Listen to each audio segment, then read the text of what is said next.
Employabilité à vie, et on va dire versus emploi à vie aussi, hein.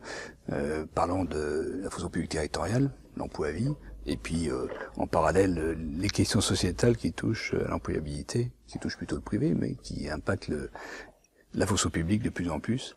Alors, les enjeux principaux, de mon point de vue, hein, touchent à nos pratiques internes, hein, que ce soit sur la mobilité, hein, où on a encore une situation qui n'est pas aussi fluide qu'on pourrait le souhaiter en termes d'efficacité.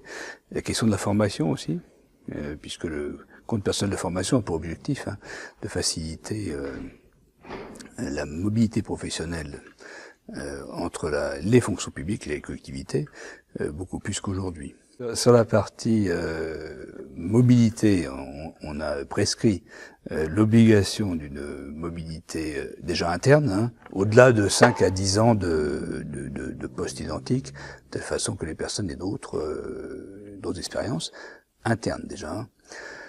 Sur la partie des compétences, développer une appétence sur les questions numériques, hein, c'est pas très original, hein. Mais vu la rapidité avec laquelle le numérique s'empare de nos activités, par exemple sur 2018, hein, on a à la fois sur le calendrier, 1er octobre, c'est la numérisation des marchés publics. On va se retrouver très bientôt dans la numérisation de toutes les pièces liées aux payes. Si ce n'est pas encore fait, on va être obligé de le faire.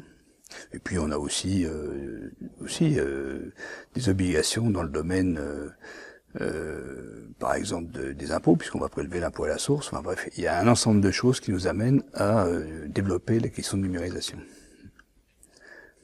Sur la formation, donc la formation, je l'ai dit tout à l'heure, hein, c'est le compte personnel de formation, utiliser toutes ces possibilités en lien avec l'employabilité.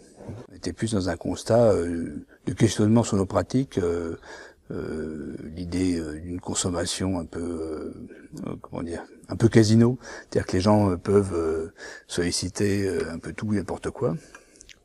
C'est le constat qui avait été fait en particulier, mais assez peu le compte personnel de formation et ses ouvertures sur le parcours d'un fonctionnaire dans toute sa carrière et comment on le facilite.